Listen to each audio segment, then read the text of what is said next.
Hello दोस्तों। हम लोगों ने पिछले वीडियो में बात किया था डिस्टेंस और स्पीड डिस्प्लेसमेंट के बारे में। अभी हम लोग एक एग्जांपल लेंगे डिस्टेंस और डिस्प्लेसमेंट का, और उसमें हम आपको ये बताएंगे कि डिस्टेंस और डिस्प्लेसमेंट कैसे अलग अलग चीज़ें हैं। ठीक है, ओके। तो एग्जांपल लेते हैं, जैसे एक ऑब्जेक्ट है जो ए से बी तक जाता है और बी से सी तक जाता है। ठीक है, ओके। तो इसमें हम लोग देखते क्या है कि जो डिस्टेंस ट्रेवल होगा, ठीक है, क्योंकि डिस्टेंस के केस में हम लोगों ने पढ़ा था डिस्टेंस ट्रेवल जो होगा आपका वो ए से बी तक, ठीक है, प्लस बी से सी तक। ये तो क्लियर है डिस्टेंस क्या होता था, जितना डिस्टेंस वो ट्रेवल करे या जितना लेंथ वो मेजर करे, पाथ ऑफ द लेंथ। तो ये पाथ है ए से सी तक जाने के लिए, ए से बी से सी। लेकिन बात करें अगर डिस्प्लेसमेंट की, किसकी, तो बात करें अगर डिस्प्लेसमेंट की, तो डिस्प्लेसमेंट में हम लोगों ने क्या पढ़ा था कि final position minus initial position. Final position क्या है, सी पॉइंट, इनिशियल पोजीशन क्या है, ए पॉइंट। तो डिस्प्लेसमेंट में था फाइनल पॉइंट यानी फाइनल माइनस इनिशियल। तो इस केस में जो है हमारा जो डिस्प्लेसमेंट आएगा वो ये आएगा, डिस्प्लेसमेंट। ठीक है, अच्छा। तो अगर इसको ध्यान से देखा जाए तो अब हमारा डिस्टेंस अलग है और डिस्प्लेसमेंट अलग है। क्यों? क्योंकि दोनों का पाथ अलग हो गया। क्योंकि डिस्प्लेसमेंट शॉर्टेस्ट डिस्टेंस होता है from final point two initial point. तो क्या ये देखने से राइट एंगल ट्रायंगल लग रहा है? अगर मान लो फॉर एग्जांपल ये डिस्टेंस है 3 मीटर, ठीक है, ए से बी, और बी से सी कितना है, 4 मीटर। इस केस में जो हमारा डिस्टेंस आएगा वो आएगा, डिस्टेंस जो आएगा वो 4 + 3 = 7 मीटर। ठीक है, लेकिन जब हम डिस्प्लेसमेंट की बात करेंगे, डिस्प्लेसमेंट एक्चुअली हम लोग पाइथागोरस थ्योरम पढ़े हैं। तो पाइथागोरस थ्योरम से हमको डिस्प्लेसमेंट, ये हाइपोटेनियस है, तो हाइपोटेनियस निकालने के लिए क्या होता है, अंडर रूट परपेंडिकुलर का स्क्वायर प्लस बेस का स्क्वायर, यानी 4 का स्क्वायर प्लस 3 का स्क्वायर, ये हो जाएगा 16 + 9 यानी under root 25। Okay, under root 25 की वैल्यू कितनी होती है, 5 मीटर। तो यहाँ देखने वाली बात यह है कि डिस्टेंस आपका अलग आया और डिस्प्लेसमेंट आपका अलग आया। ठीक है, तो इसी तरीके से कई सारे एग्जांपल्स होते हैं। अभी एक बार मैं वीडियो पूरे बना दूं, फिर इसके बाद एक न्यूमेरिकल के लिए अलग से वीडियोस बना दूंगा, खाली न्यूमेरिकल करवा दूंगा। अच्छा, जब हम लोगों ने डिस्टेंस और डिस्प्लेसमेंट अच्छे से पढ़ लिया, अब हम लोग बात करते हैं स्पीड और वेलोसिटी की। अगला पॉइंट क्या आता है, speed and velocity. Speed and velocity में सबसे पहले हम लोग देखते हैं स्पीड के बारे में। एक्चुअल में स्पीड का जो फॉर्मूला होता है, स्पीड स्पीड इक्वल टू होता है डिस्टेंस अपॉन टाइम। मतलब क्या है, डिस्टेंस के बारे में हम लोग पहले से ही जानते हैं, टाइम के बारे में हम लोग बात कर लेते हैं। टाइम के बारे में तो हमको पहले से ही पता है कि टाइम क्या होता है, टाइम की यूनिट क्या होती है, सेकंड। यानी अगर स्पीड के बारे में हम या वेलोसिटी के स्पीड के बारे में बात करें तो v = आपका आता है डिस्टेंस अपॉन टाइम। ठीक है, यानी अगर डेफिनेशन वाइज बात की जाए, speed of a body is the distance, speed of a body is the distance travel by the body in a unit second. यानी टी जो नीचे टाइम है उसको यूनिट सेकेंड करते हैं। एक सेकेंड में अगर कोई ऑब्जेक्ट मूव कर रहा है तो कितना डिस्टेंस मूव कर रहा है, वही उसकी क्या कहलाएगी, स्पीड। ठीक है, ये रहा आपकी स्पीड। बस इस वाले क्वेश्चन में हमको ये ध्यान देना है सबसे इम्पॉर्टेंट चीज़ की यूनिट, मतलब डिस्टेंस की यूनिट क्या होती है, मीटर, टाइम की यूनिट क्या होती है, सेकेंड।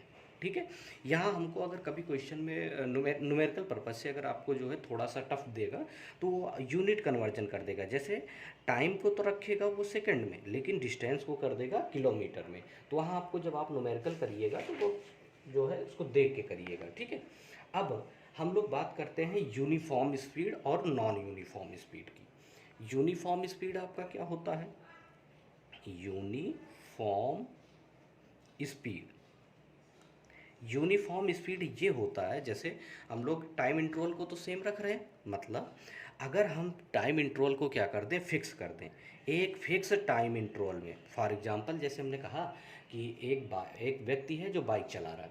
अब उसको अगर हम एक एक मिनट का टाइम दे दें, ड्यूरेशन, कि एक मिनट में वो कितना डिस्टेंस कवर कर रहा है, ठीक है। मान लो ये पहला मिनट था, मतलब जब एक मिनट दिया तो उसने डिस्टेंस कवर किया 5 मीटर, ठीक है। अच्छा, जब हमने अगला मिनट दिया तो उसने डिस्टेंस कवर किया फिर से 5 मीटर, मतलब टाइम इंटरवल हमने फिक्स रखा, तो देखा कि वो फिक्स टाइम इंटरवल में फिक्स डिस्टेंस ट्रेवल कर रहा है। यानी ये किसका एग्जाम्पल है? यूनिफॉर्म स्पीड का। अच्छा, अगर डेफिनेशन वाइज बात करें, तो डेफिनेशन क्या हो जाएगा यूनिफॉर्म स्पीड का? For a fix time interval, for a fix time interval the distance cover by the body is equal, for a fix time interval the distance cover by the body is equal is called uniform speed. Clear है यहाँ तक का? Okay, uniform speed हो गया। अब same इसका एकदम कोई भी चेंजमेंट नहीं आएगा नॉन यूनिफॉर्म स्पीड में। नॉन यूनिफॉर्म स्पीड, इसमें क्या अंतर आ जाएगा? नॉन यूनिफॉर्म स्पीड में सब कुछ सेम रहेगा, टाइम इंटरवल हम लोग सेम रखेंगे, बस ये जो डिस्टेंस कवर है, अब की बार अगर हम टाइम इंटरवल 1 मिनट रख रहे हैं तो एक बार में वो 5 मीटर कवर कर रहा है डिस्टेंस, लेकिन अगली बार में वो 10 मीटर कवर करेगा। कितना? मतलब कुल मिला के इक्वल नहीं होगा। तो अगर एग्जाम डेफिनेशन की बात करें तो क्या हो जाएगा कि for a fix time interval the distance cover by the body is unequal, then the speed of the body is called non uniform speed. कोई दिक्कत यहाँ तक का? किसी तरीके का कोई डाउट? ओके, तो फिर हम लोग अब आगे। ओके, अब हम लोग बात करते हैं कि एवरेज स्पीड। एवरेज स्पीड क्या होता है? एक्चुअल में एवरेज स्पीड का जो आपका फॉर्मूला होता है वो होता है average speed equal to total distance, यानी total distance upon total time. क्या चीज़? Total distance upon total time. बस यहाँ पे केवल एक चीज़ होता है, मतलब क्या है एवरेज स्पीड? जैसे मान लो यहाँ से हमको जाना है लखनऊ, कानपुर से लखनऊ जाना है, ठीक है। कानपुर से लखनऊ जाने में हमने टोटल डिस्टेंस कितना ट्रैवल किया? टोटल डिस्टेंस के लिए जैसे मान लो कानपुर से हम लखनऊ गए और लखनऊ से आजमगढ़ गए, ठीक है, आजमगढ़। तो जब हम बात करेंगे, जैसे मान लो हमने कानपुर से लखनऊ गए तो उस समय हमारी स्पीड अलग थी 50 किलोमीटर पर आवर, लेकिन जब हम लखनऊ से आजमगढ़ जाने लगे तो लगभग हमारी स्पीड हो गई 70 किलोमीटर पर आवर। उस केस में क्या होगा कि कानपुर से लखनऊ तक अलग स्पीड थी, लखनऊ से आजमगढ़ तक अलग स्पीड थी। तो अब हमसे कोई कहे कि भैया ये बताइए ज़रा आप कि एवरेज स्पीड क्या रही होगी कानपुर से आजमगढ़ जाने की? तो ऐसे केसेस में हम लोग क्या करते हैं, एवरेज स्पीड निकालने के लिए टोटल डिस्टेंस, मतलब कानपुर से लखनऊ और लखनऊ से आजमगढ़ टोटल कितना डिस्टेंस था वो लिख देंगे। मान लो अगर ये x1 डिस्टेंस था और ये x2 डिस्टेंस था, ठीक है। तो और टाइम कितना लगा? इसमें t1 लगा और इसमें t2 लगा। तो एवरेज स्पीड क्या हो जाएगी? Total distance x1 plus x2 upon total time t1 plus t2, ये हमारा आएगा एवरेज स्पीड। अब बस इसमें एक पॉइंट इम्पॉर्टेंट है, क्या?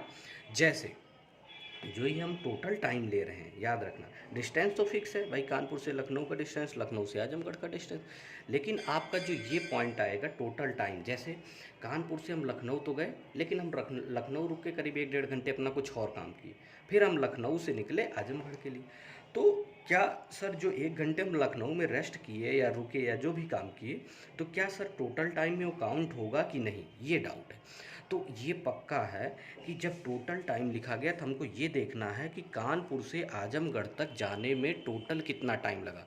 ये नहीं देखा जाएगा कि हम वहाँ रुके तो वो टाइम काउंट होगा, बिल्कुल काउंट होगा, वो टाइम इसमें काउंट होगा। बस हम ये देखते हैं कि हमने कानपुर से स्टार्टिंग कब की और आजमगढ़ पे स्टॉप कब किया, बीच में हम रुके कि नहीं रुके। अगर रुकेंगे तो भी वो टाइम काउंट होगा टोटल टाइम के केस में। बस यही एक पॉइंट आप याद रखना एवरेज स्पीड के केस में। और एवरेज स्पीड के जो एग्जांपल्स होते हैं वो थोड़े ठीक ठाक होते हैं, एग्जाम में पूछे जाते हैं, वो मैं आपको अलग से एक, जब पूरा चैप्टर ये मोशन कंप्लीट करा दूंगा तो एक वीडियो अलग से डाल दूंगा केवल न्यूमेरिकल वाला, आप उसमें आराम से देखिएगा और आराम से पढ़िएगा, कोई दिक्कत नहीं होगी। कोई डाउट होगा तो आप कमेंट सेक्शन में बताइएगा, हम उसको जो है सॉल्व करके या सॉल्यूशन आपको भेजेंगे। ओके, अब हम लोग बात करते हैं स्पीड की बातें तो हो गई। सेम प्रोसेस होगा वेलोसिटी के केस में। क्या चीज़? वेलोसिटी। ओके, वेलोसिटी के केस में क्या होता है कि जो हमारा वेलोसिटी होता है वो उसको रिप्रेजेंट करते हैं वी से। ओके, वी से वी इक्वल टू होता है डिस्प्लेसमेंट। वहाँ क्या था? डिस्टेंस आया था, यहाँ होगा डिस्प्लेसमेंट अपॉन टाइम।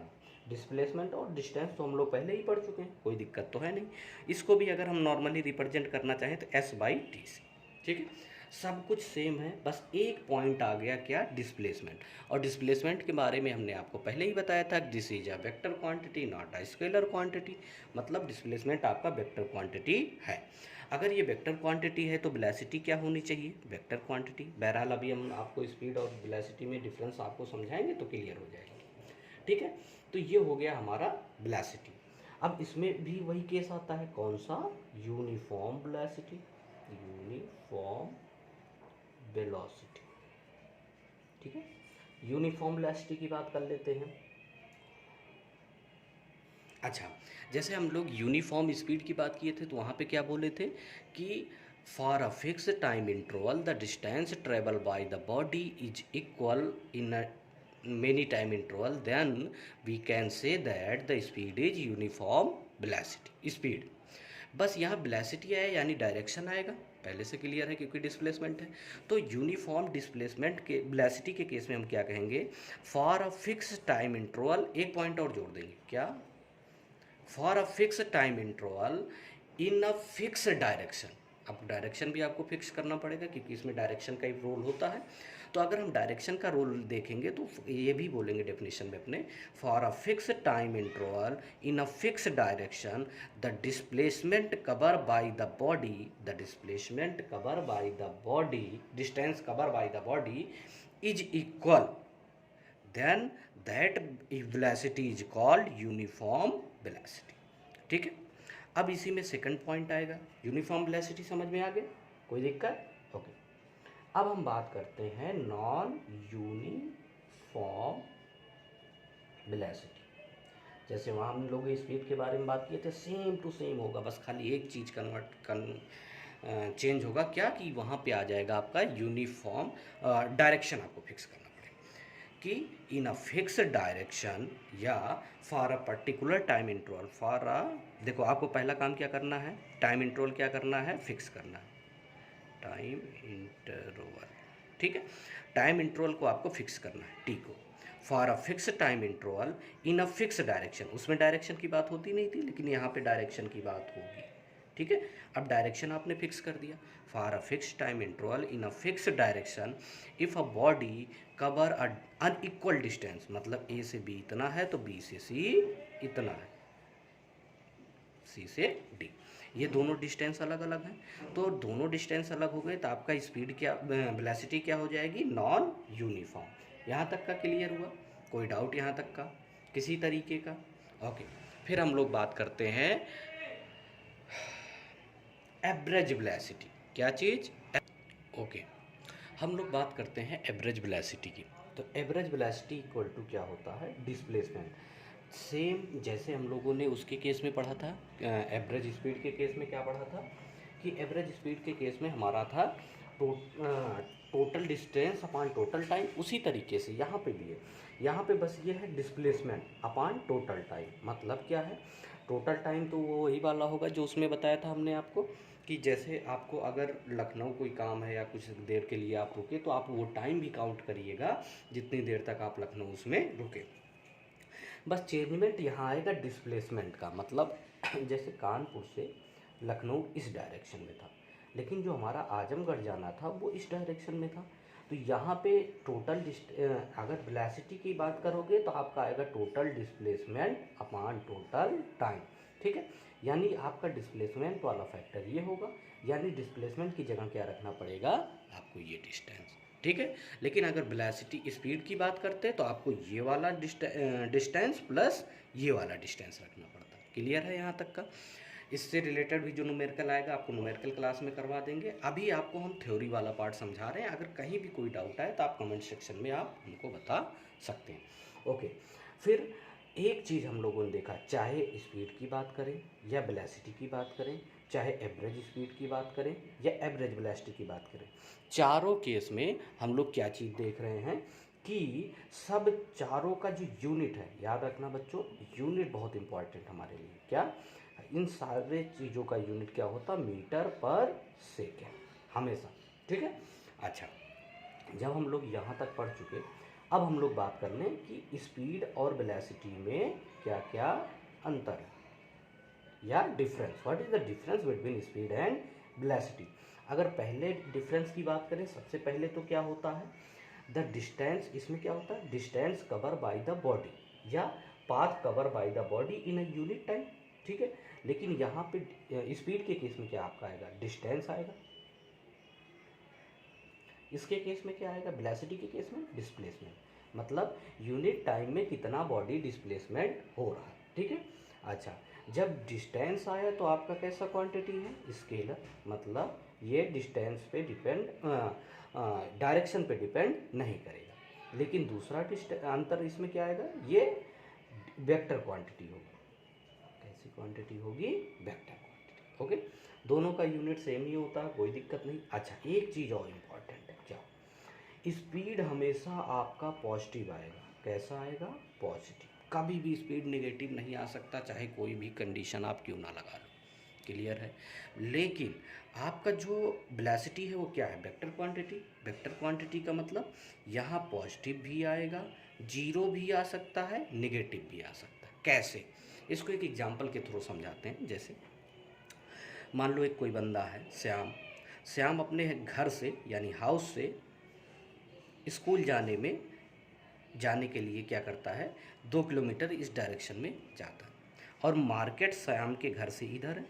तो अगर हम लोग वेलोसिटी की बात करेंगे तो जो डिस्टेंस होगा वो पहले मान लो घर से गया स्कूल, तो घर से स्कूल गया इस डायरेक्शन में, इसको अगर आपने पॉजिटिव ले लिया तो उसके अपोजिट डायरेक्शन में क्या होगा? आपका नेगेटिव पार्ट।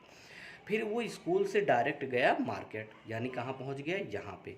अब इसके केस में क्या होगा? आपका डिस्प्लेसमेंट तो नेगेटिव हो गया। अगर डिस्प्लेसमेंट नेगेटिव हो गया तो जाहिर सी बात है, जब आप वेलोसिटी निकालोगे तो वेलोसिटी भी नेगेटिव आएगी। तो एक कोई चांस बन सकता है कि वो वेलोसिटी भी आपकी नेगेटिव आए।